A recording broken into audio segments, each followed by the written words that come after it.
Hope you're having a good start to your week. We have relatively light agenda, although we do have one item that I'm sure is going to generate a lot of discussion. So with that as an introduction, we'll go ahead and jump right on into it. And Mo, if you would be kind enough to call roll, please. Absolutely. Town of Ashland, Miss Mertz Gwynn. Here. Charles City County, Miss Adams. Here, good afternoon. Chesterfield County, Miss Smith. Here. Goochland County, Mr. Goyne. Here. Hanover County, Chair Vidunas. Here. Henrico County, Miss Smidler. Here. New Kent County, Miss Inman. Here. Powhatan County, Mr. Webb. Here. City of Richmond, Mr. Wagner. Oh, actually, I think he needs to be moved over. yes. I'm going I just to moved him invite over. you. Okay, thank you. GRTC, Mr. Darkwa. Present. Thank you. CVTA, Mr. Parsons. Here. Plan RVA RRTPO, Mr. Bushing. Here. VDRPT, Ms. Dubinsky. Here. VDOT, Mr. Hagan. RMTA, Ms. Dean. Virginia Port Authority, Ms. Nelson. Here. And we do have a quorum. Okay, excellent. Thank you. So next item on the agenda would be the consideration of any amendments to the agenda. Do we have anybody wishing to offer an amendment to the agenda? Okay, seeing none, we'll move on to item 5, approval of the January 12th meeting minutes. The meeting minutes begin on page 3 of your agenda package. Do we have a motion to approve the meeting minutes? Sharon Smidler with Henrico, I make a motion to approve the meeting minutes from January 12th. I think we. Second, anybody? This is Barb, second. Okay, excellent. Any discussion regarding the minutes? Okay. This could be handled by voice vote. So all in favor for approval of the meeting minutes, please say aye. Aye. Aye. Any opposed? I abstain. I was absent. Okay. Any other abstentions? Okay, the minutes are approved. Thank you. This next item is an opportunity for members of the public to address the committee. Chet, can you advise, do we have anybody in the queue that wishes to address the committee today? We do have a number of attendees. I would ask now if anyone who is attending the meeting and wishes to speak publicly, please use the raise hand function and we'll get you turned on.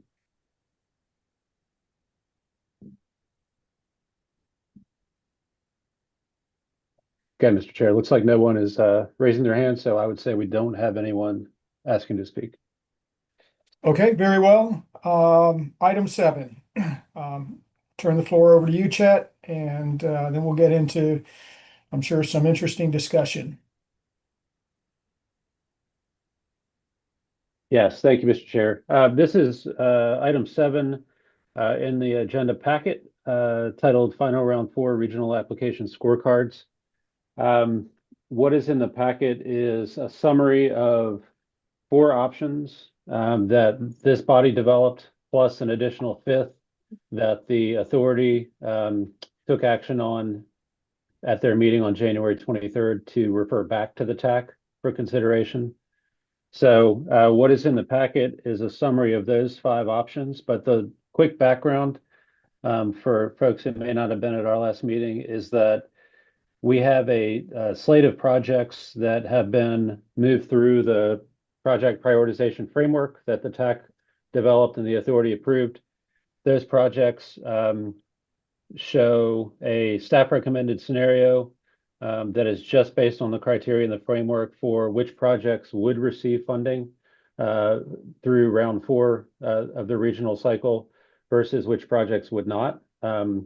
Those are actually moving forward. That list of projects is moving forward for public review starting on Wednesday and will be available through February 26th, which is the day before the authority meeting.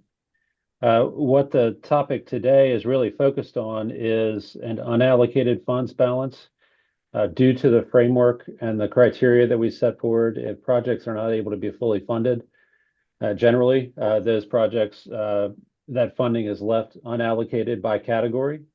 And we have a balance of funds that was identified through the scoring framework that is available to be distributed by the authority at their meeting on the 27th. It would be the first time that they could take action on this. And the list of 5 options that I referenced at the beginning are ways to address that unallocated fund balance, and different topics and distribution tools that the TAC developed primarily are contained in those 5 options. So just a quick rundown of the general nature of the 5 options. The first would be to leave the unallocated balance unprogrammed, meaning leave it available for future commitment, most likely in round 5. The second option would be to allow jurisdictions with the next project on the list in each category. And by category, I mean, bike ped, highway, transit, et cetera, to reduce their request to match and receive the available balance in that category. And the list of those 6 projects is in option 2. The third option would be to fund 2 projects and then split the remaining balance between bond candidate projects. So that option 3 would fund 4 different projects. It would move funds towards those 4 projects. Option 4 would be to use the unallocated balance to advance PE and right-of-way for candidate bond projects. We all know that we talked about this, that the market for issuance of a bond really wants projects that are ready to go, that are shovel ready. So this option 4 would advance the unallocated funds toward bond candidate projects so that we can develop shovel ready, construction ready projects. And we do have estimates from each of the localities that submitted a bond candidate project on what that PE right away cost would be. So, Mr. Chair, at the point that you're willing or you're ready, we can review those costs as well. And then item 5 is the one that was referred back from the authority, and that's to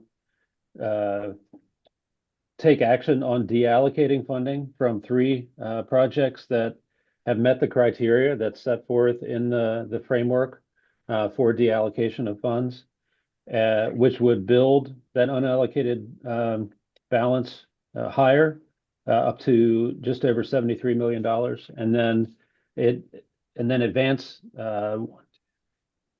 6 projects to full funding using the available unallocated funds. Mr. Chair, that's the quick rundown of the agenda item.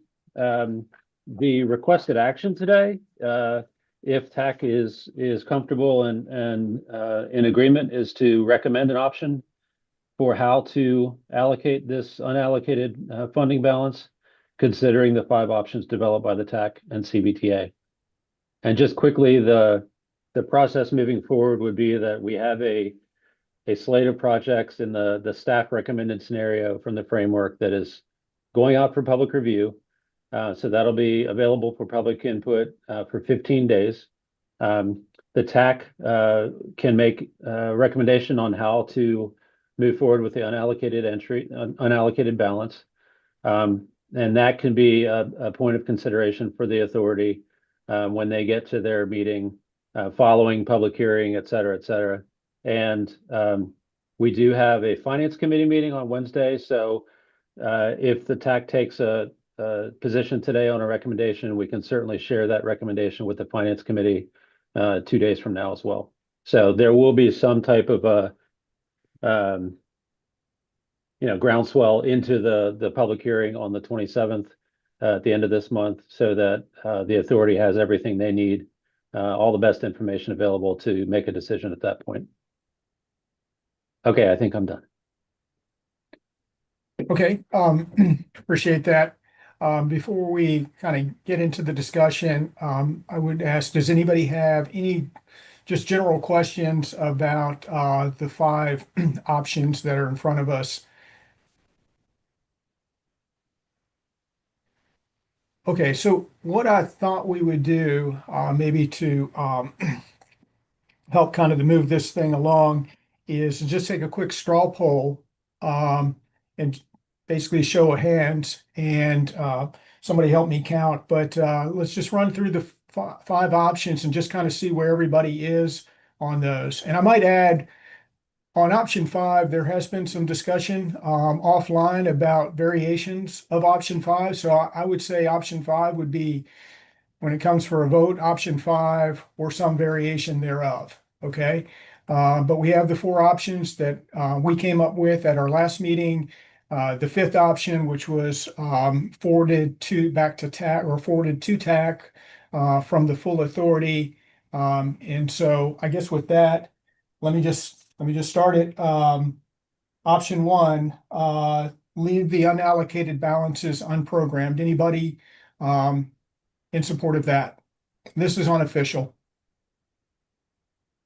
Okay. I have 0. The second option. Mr. Chair, just to clarify, you want everybody to raise hand on the Zoom?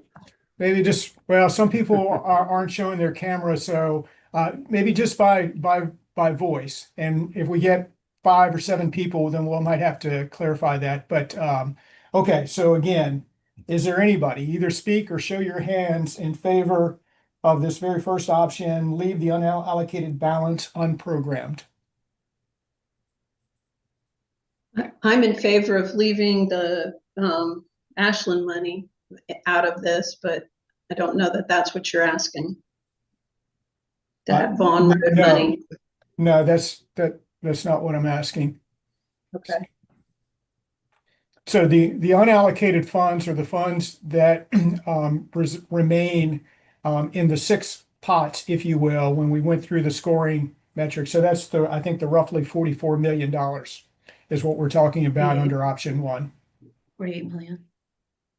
Okay, so option 2 would be allow the jurisdictions with the next project on the list in each category to adjust their request equivalent to what remains in the pot. So in other words, if you were the first one out, saying highway funding, you would have an opportunity to adjust your request to take advantage of whatever remained in the pot, and so forth, until all the dollars were exhausted.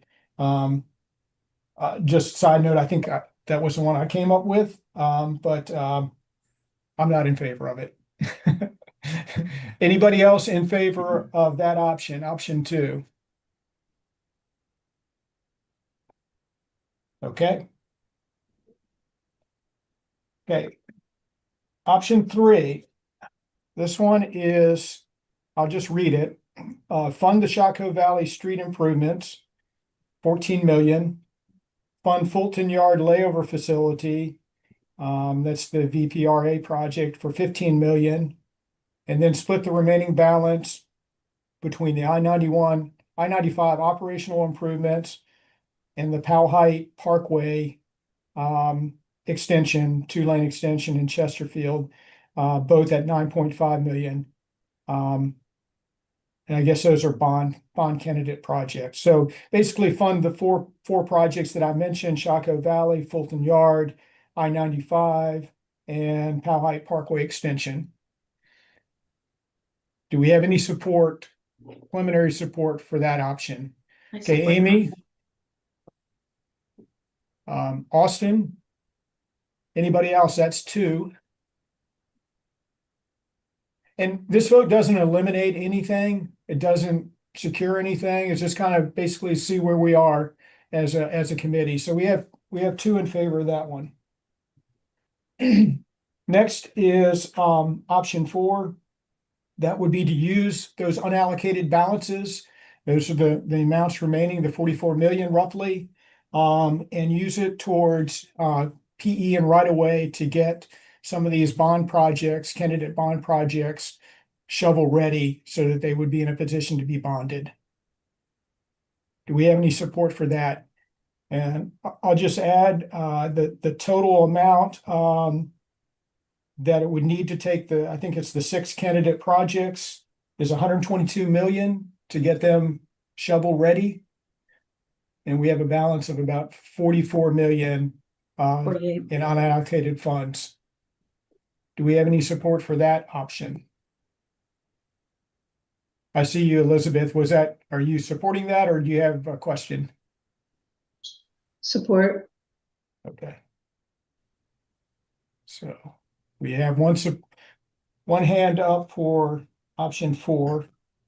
And then I guess that would be the remainder. I won't read through it at this point, but option 5, how many are in favor of option 5? Just. Okay, let's see here. 1, 2, 3, 4, 5. Anybody else not showing their screen in favor?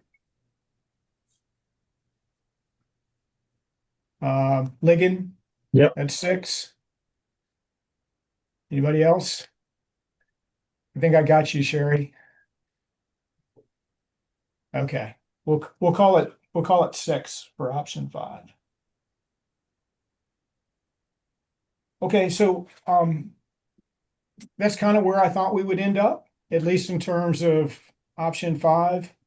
Like I said, at this point, none of the options are off the table, and I would open it up. But I would ask that we first discuss option 5. So if you do want to promote or make a comment about one of the other options, there'll be an opportunity. But let's just kind of work through 5 and see where we end up, and we'll just go from there. So with that, I just open it up. Raise your hand, please. I'll call on you to make your pitch.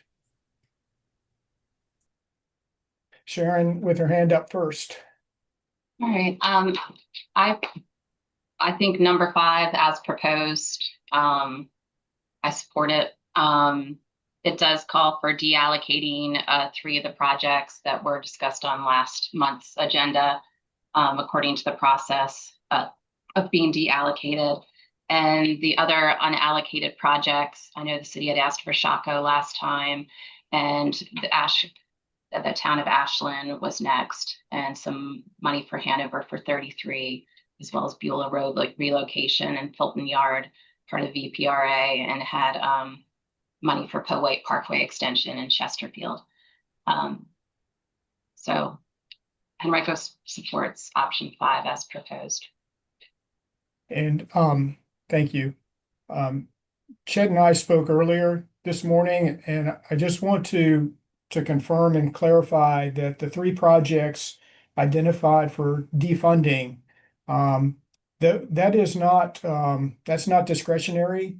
Those projects have been through or have had the opportunity for leveraging for 2 rounds. They've been unsuccessful. So the regional funding framework guidance directs that those funds be deallocated. So it's not something that staff or we can decide without circumventing the rules that are currently in place. Chet, that's correct. Do you agree with that? Yes, sir. In terms of TAC action, this puts the decision making in front of the authority in terms of whether those projects are actually deallocated or not. But it does, as I shared on the last authority meeting, the point here, the point of the framework guidance is that these projects now get an additional beam of light shown on them, so that the authority can determine whether there is something that they want to do to keep these projects advancing, or if they want to go by the guidance and move towards the allocation. Okay, so that it's not, then maybe it isn't a done deal is what I'm hearing. That it's really the authority would have to act to actually remove those funds. That's correct. Okay, If I and may are, mention, we're working hard on that project. We've been fighting with the railroad all along. We're currently in an FRA study about the rail crossings through Ashland. That should be done within the year, at which point I will be ready to apply for funding somewhere else. I mean, the Ashland has been working hard to get through this, and we have made applications to Smart Scale before, but we did not use this as leveraging funding for that. But if we get through this process within the year, we will be able to apply for funding for something. So if possible, that could remain, that's what would be our request. right, thank you for that, but again, just to reiterate it, as I understand it, that's not a decision that TAC can make. That would be a decision of the authority, and any of the localities that have projects that are listed there, Henrico and Richmond as well, would be able to present to the full authority and make that case. And so it doesn't exclude it from being part of Henrico's option 5, but it would also have to be subject, as would any of these options, to the full authority. So we're just an advisory committee, and so we have no decision-making power with respect to allocations. And our role today is just to put together our best recommendation on how to address that.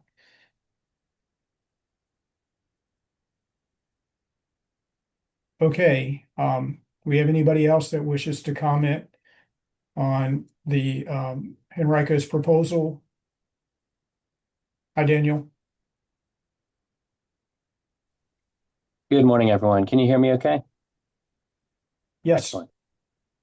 Well, Mr. Chair, thank you for the opportunity to speak on this. I think for the city of Richmond, with option 5, we're close to where we'd like to be, but we would suggest a small amendment to it. So based on the funding scenario presented and then the scoring that came through our regional allocation framework, we see a really unique opportunity to move a critical project for the region over the finish line in the downtown transit hub. So this is going to give us essentially 2 really clear options. One, an approach for a build grant with the federal government. So that's a competitive discretionary grant program, and the request that we'd like to see for the downtown transit hub would be 13.5 million, as I submitted to CVTA staff previously, so that we could do one of those 2 options. That first, like I said, would be the build grant. If we're unsuccessful, then it would be preparing it for bonding through CVTA.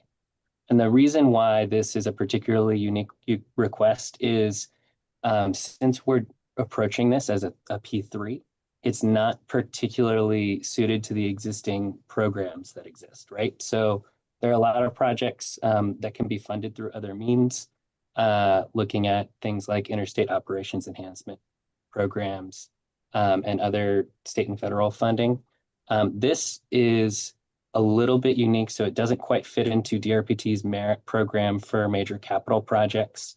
And so this opportunity, either through the federal build grant or through CVTA bonding, is probably its best shots to get over the finish line. And it is also uniquely construction ready. So once we use this funding that could become available, we would be ready to begin construction and complete the downtown transfer hub before the launch of the North-South BRT, which I know is going to be a huge investment in the region, bringing thousands of transit riders from in its final terminus up to Hanover, all the way down through Chesterfield. Obviously, we have quite some years to go for that, but the downtown transit hub is a critical piece and an anchor for that future project. It provides both comfortable and safe and accessible places for transit riders to transfer. In the existing temporary transfer hub, there are 8,000 transfers that happen every single day. So we already know that it's a very, very critical hub, only to be strengthened with this kind of investment.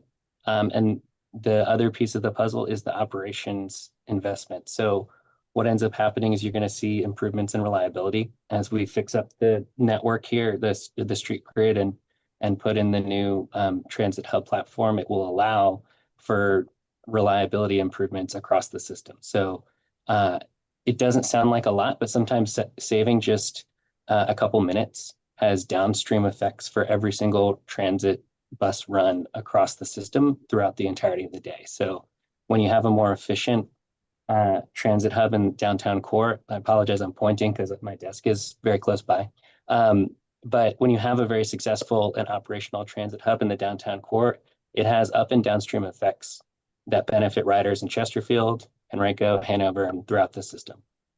So that's our key proposal. I know that does require us to look at potentially taking money away in other places.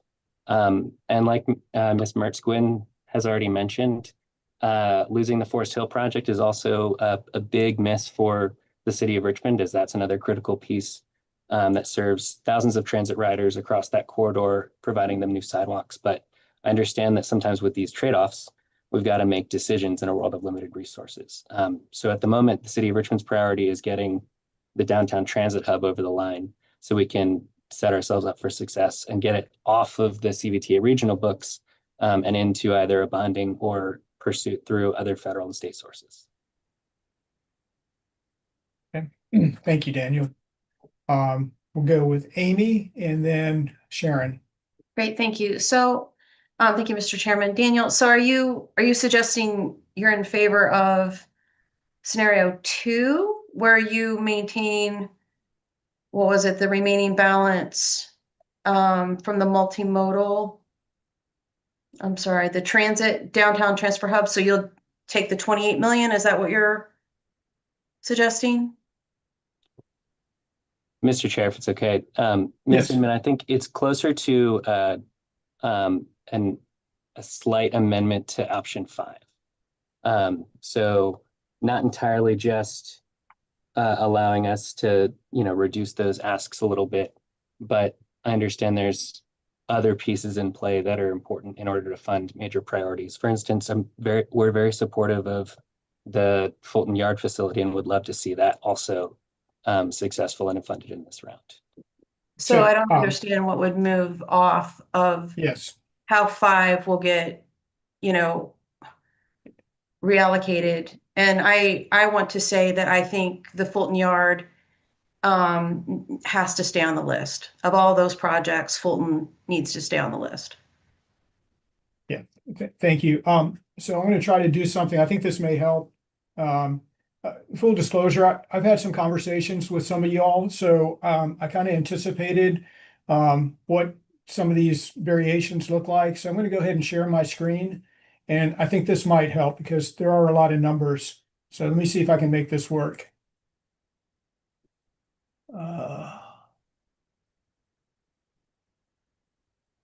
This one.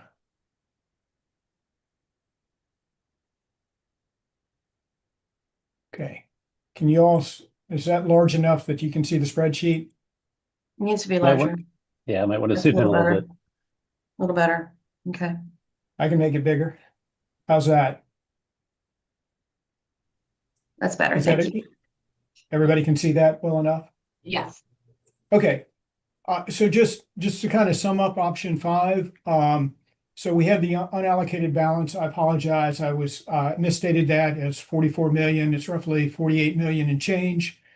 You add to that these 3 projects subject to the full authority approval would add an additional 25 million roughly to the pot. That gets us to the 73.2. This is I'm just call it Henrico's option 5. These are the different projects. And the yellow represents the proposal as I understand it. And Sharon, if I have it wrong, let me know that I have it wrong. I added a little bit of additional information in here in terms of the overall estimated cost, the original request amount. So for example, Chesterfield's project, in their round 4 application, had requested 103 million. They revised that before the application period closed to 30 million. And then in Henrico's proposal, they have it at 20, and then Richmond has it at 14. Okay. So pretty much the big difference is, if I can, Daniel, 14 million versus 20 for the Chesterfield project. Hanover's project actually gets increased relative to Henrico. The Beulah Road project stays the same in Henrico. The Fulton Yard is the same. This Bryan Park interchange, this is a project that was shown in the proposed allocations for round 4. It's getting 10 million. That gets removed in Richmond's option, and then funding in addition for downtown transit hub of 13.5. Okay, so that's the math. That's the differences between the two options. Hopefully that helps. So when did, I have a question. I'll get my hand up. Yes, yes, Amy. Okay, thank you, Mr. Chairman. When did these scenarios come about? How did they, when were these developed? Sure. So option 5 was presented to the full authority at their last meeting. I know that, I'm saying these, what you just now shown. As I stated, there've been various conversations. Outside of TAC process. Yes, clearly outside of TAC process, which is perfectly appropriate. I've been discussing this with some of my colleagues in other localities. They've contacted me. And so, yes, that's. I just wanted to be that's how- transparent and clear as to how that happened. Thank you. Yes, I'm happy. I have no problem with that. Thank Hope you. nobody else does. Yes, Sharon. And some may have been discussed at other CVTA meetings, but yeah. Regarding the Richmond option 5B, have a few concerns about it. Number one, I wanted to point out that the city of Richmond had an off-cycle funding request that CVTA Regional recently provided funding for the Diamond District. That was over $10 million. Somebody else may remember the correct numbers. That was, scored in here. It didn't score, but the city recently did receive over $10 million for the Diamond District, which was a priority. And, with the other scenario at the last TAC meeting, the city of Richmond had mentioned that Shaco was a priority. The downtown transfer hub did not come up. So, that's why the option included that. Now, the Bryan Park interchange, I have concerns with taking that out. That's really a regional project. VDOT is doing a study now. That's the entrance to Richmond as you're heading south down 95, and it's a mess. It's a cluster. There's a lot of backed up traffic, and even heading north. So, Henrico, it's in the city of Richmond. It does affect Henrico. We are applying for PE funding. We have planned to apply for Smart Scale, the next Smart Scale round 7. And, we're still planning, we want to keep exit 80 open based on the public feedback. And this is just an important project, and it scored. It ranked in the proper CVTA regional round 4 ranking. This was one of the projects that was selected. So I think this being selected to remove as an option, I don't follow the logic. So just wanted to voice that. And maybe we can compromise some more somewhere else. Thank you. Thanks. We're going to go Austin, Daniel, and then Barb. Yeah, thank you. I've got a couple questions, and the first one may be stupid and you covered it, but I've got 3 other things going on simultaneously, so I apologize.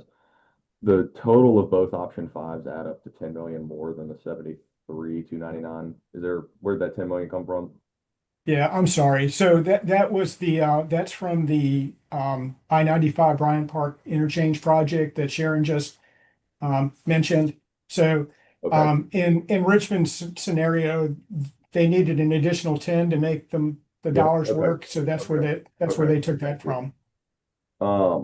I do agree with Sharon that I don't like at least at the TAC level, setting the precedent of deallocating a recommended project that's a regional priority when trying to do this. I do have a question for Chesterfield and Barb. The PE request for POI, I think was 10 million. Is that correct? Correct. So could option 5 in Enrico's proposal stay as written, but change POI to 10 and take the extra 10 and give it to the transit hub? And then all of the projects listed are given some level of funding. No, Chesterfield submitted two projects for POI. One was a PE only request Mhm. for a longer segment, Okay, and the other was for leveraging in other funding programs. Okay. So we've already taken a pretty big cut, yes. and I appreciate the clarification on that. I wasn't sure exactly what portion of the POI this was discussing. Okay, Daniel, and then back to Barb.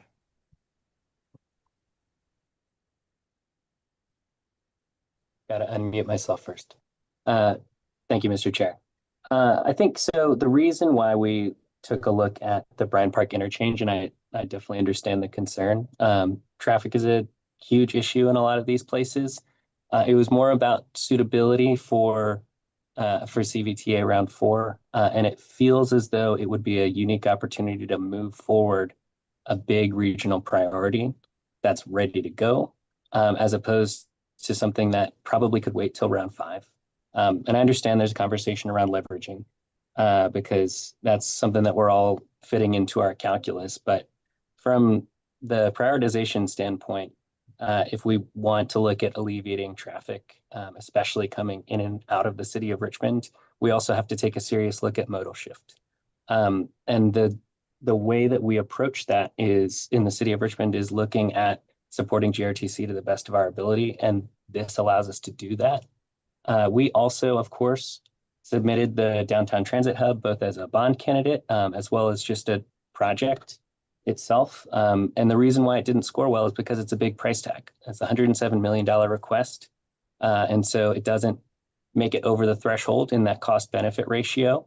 And another thing that I would really intend to flag is it seems that we need to take a look at our scoring methodology, because we're looking at the downtown transit hub receiving a 0 for accessibility, which encompasses economic development and equity, weighted across a few different categories. So access to destinations, access to jobs.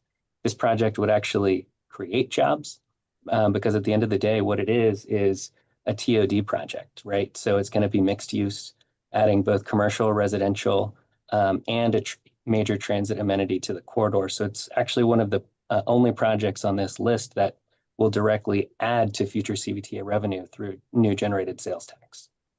So I think it's really just about what should come first. We don't not support improving areas around our interchanges. I understand that makes a lot of sense, but what we're really looking at is changing the way that we approach this so that we can get the biggest bang for our buck for the region. Since CVTA regional is such a special funding source that doesn't fit into for projects that don't fit into maybe other frameworks that we're looking at. So wanted to flag that. Obviously, another key piece is it scored 0 in mobility, where I find that obviously we're looking at adding up an amenity rather than adding the service itself. But there's tons of research that supports that improved amenities not only actually improve service reliability, but it improves the perception, which is a big hurdle to expanding ridership. So it's a little bit harder to quantify, but there's definitely a good case to be made for the downtown transit hub. Will allow us to improve throughput through the central business district and throughout the whole region as well. So Austin, I really appreciate your questions there. They're good ones, but wanted to give that framing that we're coming from. So if I can just jump in real quick, and I'm going to ask Miles to correct me because I'm surely I'll be a little bit wrong about this, but I think generally speaking, Daniel, your question's about the scoring. Is it because Miles that there's already some type of facility operating in that place that that they didn't get points for certain what would be improvements? Yes, Mr. Chairman. Basically, because we're essentially replacing one facility with another right next door, functionally for the network, when we go to model it, there's not a lot that we can show change on. Okay. All right. Was it Barb, you were next, correct? Okay, Barb, then Sharon. I was curious whether, rather than impacting other jurisdiction projects, are there city projects that could be considered for the funding needed for the downtown transfer center?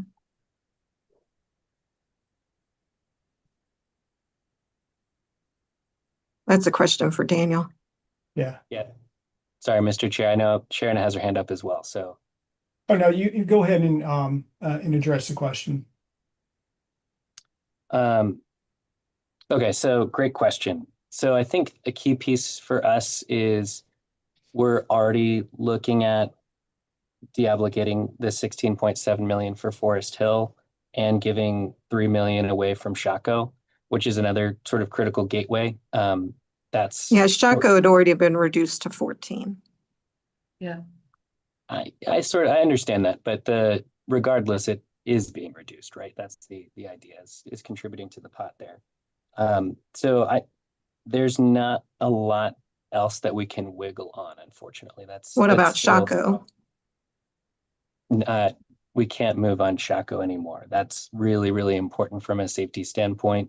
And as we're coming into Shaco Bottom, obviously we have the major Shaco project coming on the pipeline.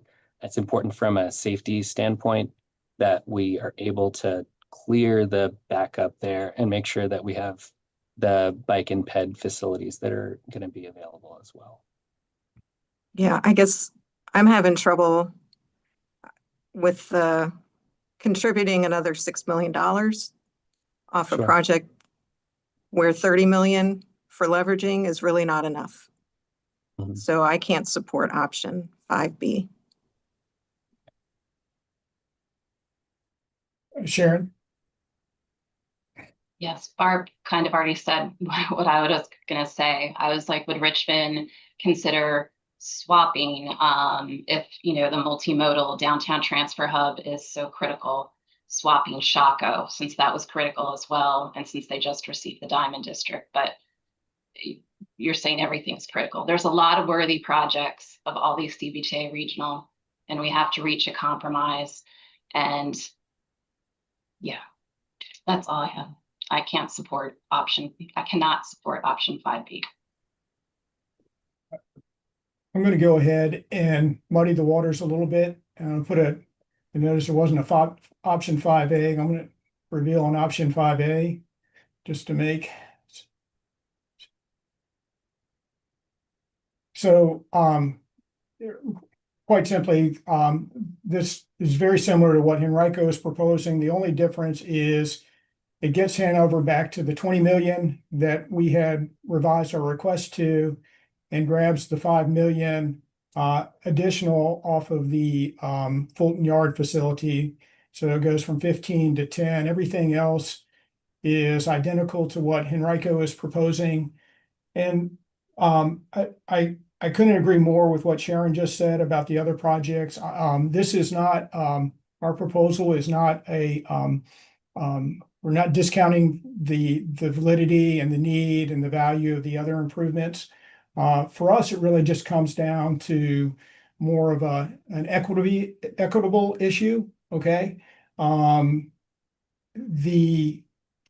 everyone, but most of these projects have taken some pretty significant cuts to get us at least to close to being able to come up with something here.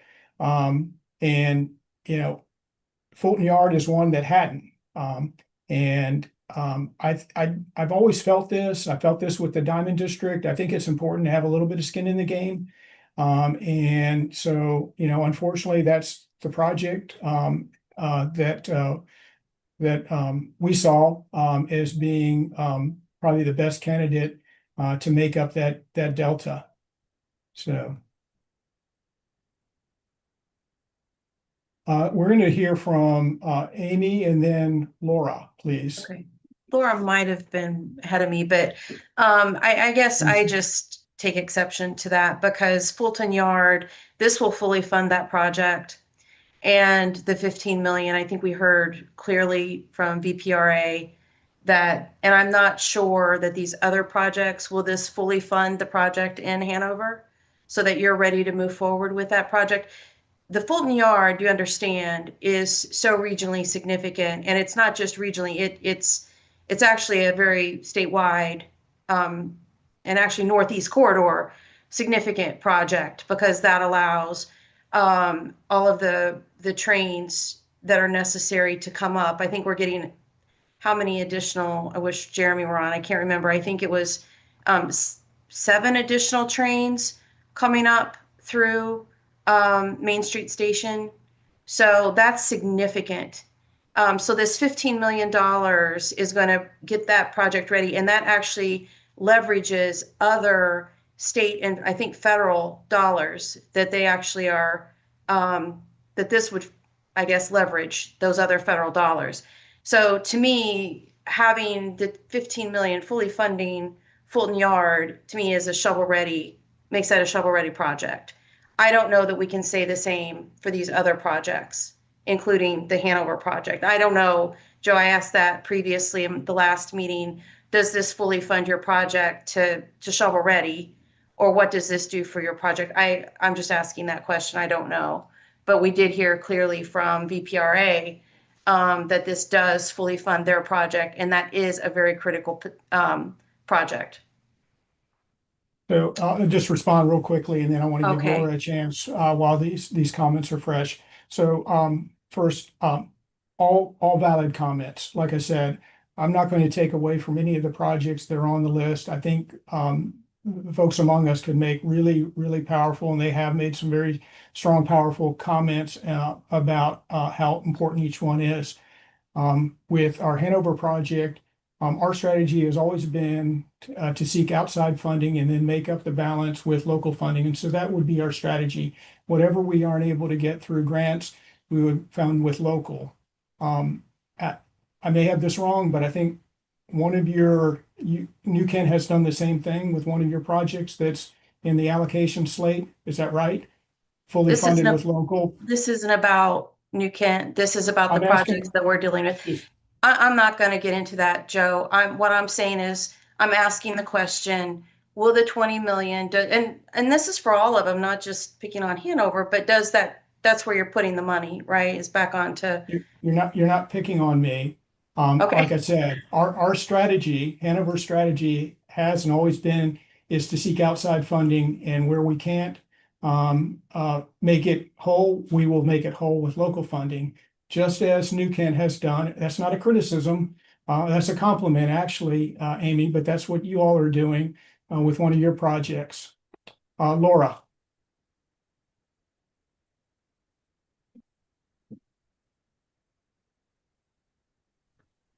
Good afternoon, everybody. One thing that I wanted to add to the conversation is that our temporary transfer plaza was initially only expected to be in use until about 2027. When we did the initial engineering, we engineered it till 2027, and we're already seeing significant damage to the asphalt. And right now we don't have a backup area for a transfer plazas. So if we were to have to undergo major renovations to repair the the damage and to make sure that it has a much longer life, we would be displacing about 6,000 riders per day.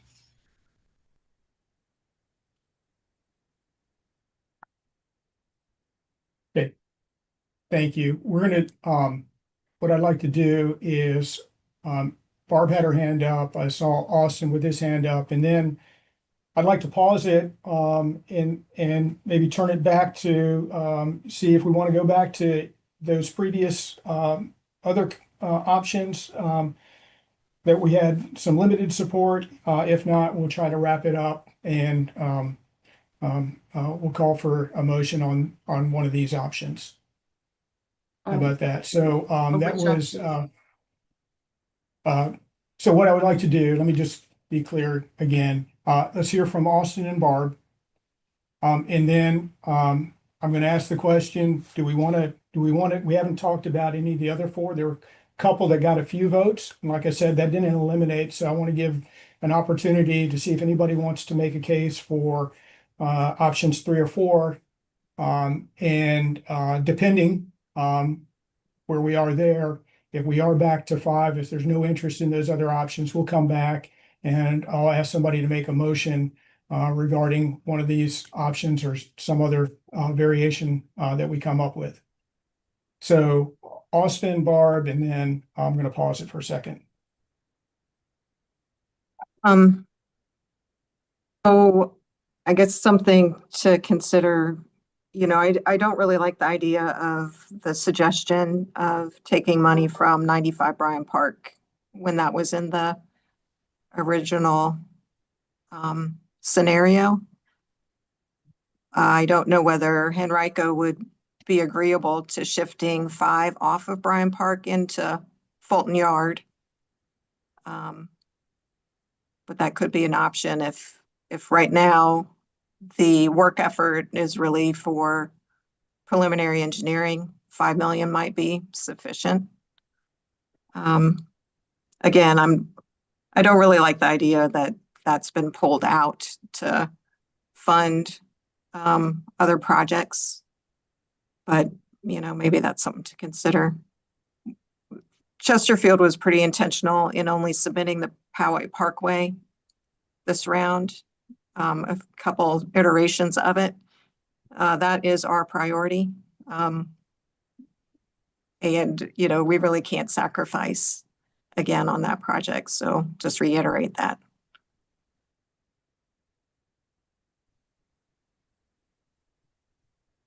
So Barb, let me make sure I got this right. Reduce Bryan Park to 5. Is that right?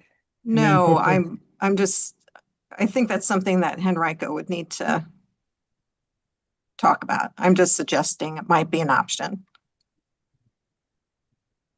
Right, but your option was, just suggestion, something to consider, reducing Bryan Park to 5. I'd like to hear from Sharon before Okay, you all right. write it down. Okay, all right, fair enough. Austin, I misspoke. Let's Austin speak, and then let's hear real quickly from Sharon. Yeah, I would like to hear from Sharon as well, but I do just want to reiterate, I mean, we're not comfortable removing all of the funding off of a recommended project, given the conversations we've had to date. And I do want to stress as well that, I think last meeting, Chaco Valley Street was like the #1 priority that could be funded by the city. That was a big conversation piece. I know we talked about adding that project in, and now we're hearing that, oh, well, we'd like to get that. And I don't really recall having the same level of discussion regarding the transit hub. I know it's been a project and a priority for some time, but not to the level that it was discussed last month about Chaco Valley. That seemed to be the one that should take all the funds for the city of in this extra 48 million. So I mean, from that standpoint, I mean, I think Goochland would only support, funding some level of Bryant Park and currently keeping essentially what's shown on the screen is 5A or 5C, depending on how the conversations go here shortly. All right, Sharon, you have the last word for the moment.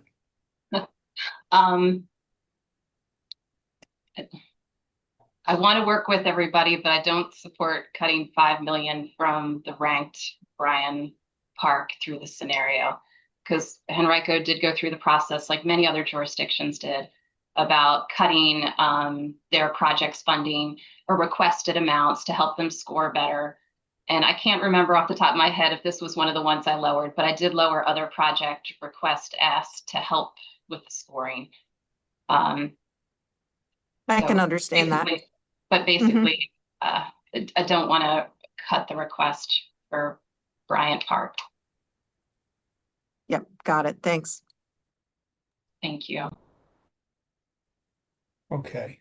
Real quickly, are there any other options, specifically option 3 or option 4, that you all would like to comment on?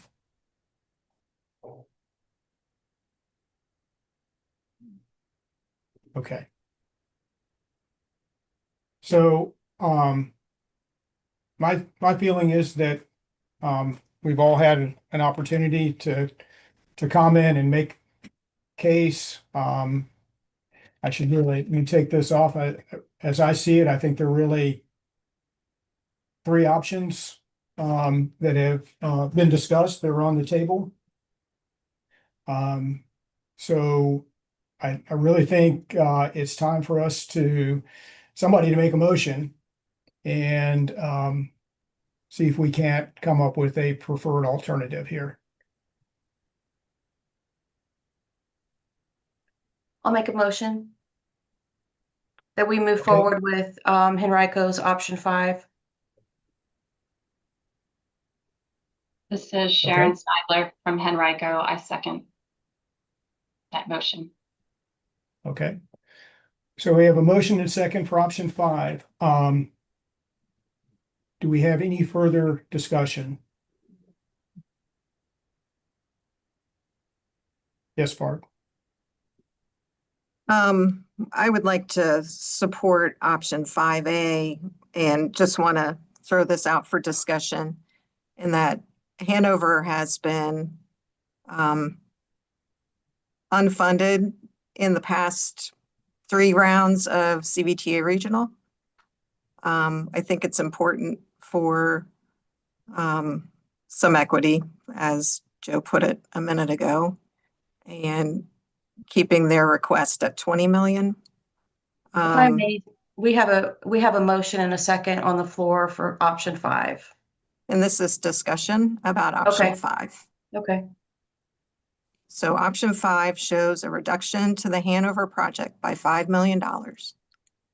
And what I'm suggesting is that Hanover has gotten no regional CVTA money in previous rounds.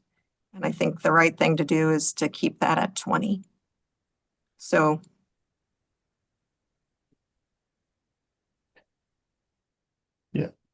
Daniel. Thank you, Mr. Chair. I completely agree with Ms. Smith's comment. That's all. Thank you. Anybody That else? moves it to 5A. Excuse me? Does that essentially move it to 5A? No, I mean, so we have a motion and second on option 5. We're in discussion. We've heard from several members. I'm asking, does anybody else wish to make a comment on the motion that's on the table? If not, I'm going to say, yeah, obviously I support 5A as well. I appreciate your comment, Daniel. I appreciate your support, Barb. Yes.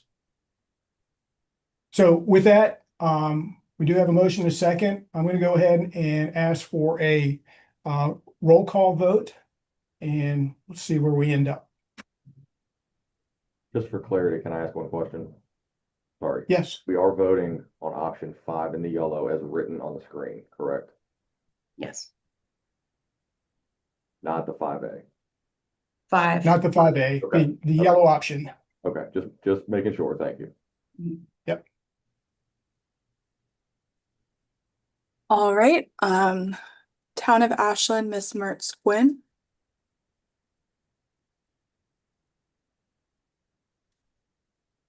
Abstain. Charles City County, Miss Adams. Aye for option 5, Enrico. Chesterfield County, Miss Smith. Nay.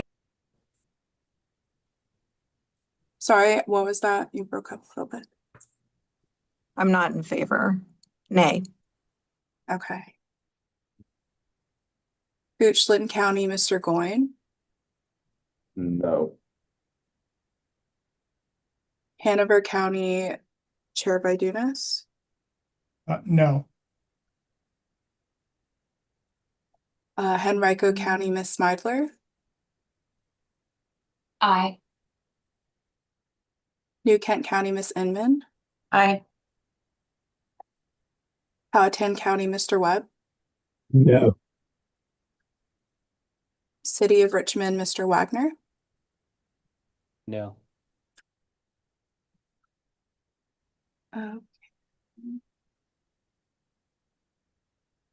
So motion does not pass.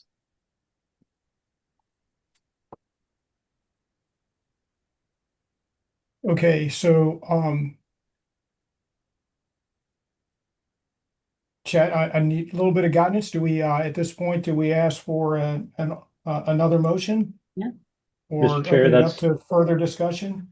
Yeah, that's perfectly acceptable, to ask for another motion or open up discussion at your discretion. Okay. We do have a simple majority. That's how the TAC votes. So, just to verify, in that count, I had 3 yes, 5 no, 1 abstain. That's what I had. Okay. Okay, Barb, I'll make a motion to support option 5A.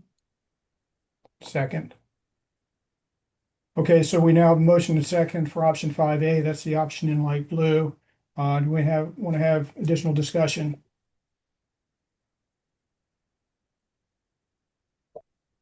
Okay, so let's put this, please, Mo, would you do a roll call vote, please? Yes, 1 second. Town of Ashland, Miss Mertz Gwynn. Abstain. Charles City County, Miss Adams. Aye. Chesterfield County, Miss Smith. Aye. Goochland County, Mr. Goyne. Aye.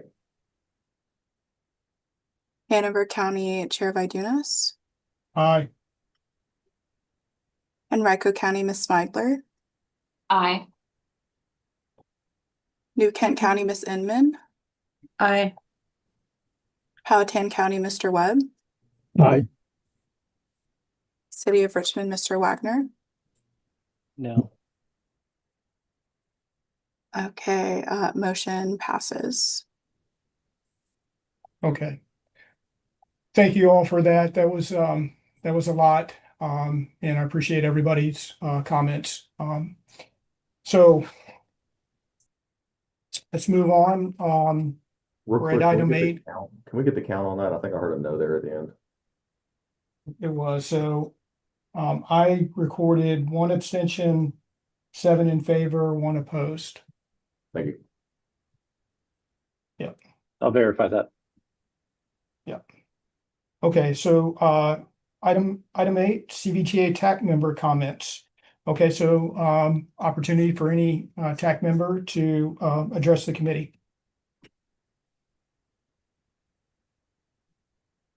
Yes, Daniel. Mostly just informal, but wanted to very quickly introduce myself, as this is my first meeting as TAC representative for the city of Richmond. I know it's not an easy way to start in the thick of negotiations like this, but I'm genuinely excited to work with each of you. And thanks so much for having me as part of the group. Yeah, you took the words out of my mouth. You picked a good meeting to be your first. Thank you.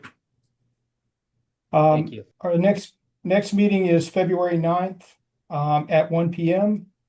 So unless there's anything else, we're going to go ahead and adjourn the meeting. Sorry, that was a February. typo. The next meeting is actually Oh, yeah, I'm sorry. March. I was gonna say, Yes, March 9th. we can cover 2 months in one day, one meeting. March 9th, okay. March 9th for the record. All right, Mr. Chair, thank you, everybody. Mr. Chair. Oh, yes, sir. Just one reminder. I said it in the beginning, but we are going to public review period starting on Wednesday. So I'd ask each of you to, get internally with your, public information officers, et cetera, to share the information so that people in your localities are able to tune in and or attend in person and be part of the process. Thank you. Barb? I wanted to bring something up having to do with smart scale and leveraging. The county submitted a project in along Route 60 to do corridor enhancements in the last round of smart scale. And we got about $22 million in CVTA regional leveraging for that project. And the project, I can't remember the exact length, but it's fairly long. It didn't score well in smart scale. So this round of smart scale, we want to chop that project up into smaller pieces so that it'll compete better in smart scale. But in essence, it changes the original project that was requested from CVTA into these shorter sections where we've got some options where we can divide it in half and put the bulk of the CVTA money on one half to try to get it successful in smart scale. We can divide it into thirds, take the CVTA money and put it fairly equally on 2/3 of the project, submitting 2 projects, which is our preference. I'm bringing it up, but don't expect, I just want to bring it up because next meeting, I'd like to talk about that in more detail. So Okay, that yes. to me is the intent in the framework document with the leveraging is trying to change the scope or the funding or trying to use that leveraging to move the project forward through a scope change to make it win in the program. So anyway, I'm bringing that up just as an introduction and I'll give you more details for our next meeting in March. Thank you. Daniel? I'm sorry, I'm not intending to raise my hand, and it looks like there's 2 of me for some reason. Two of you, okay. That's it. All right. All right. So I think that's it. Everybody have a great rest of the week. Thank you. We're adjourned.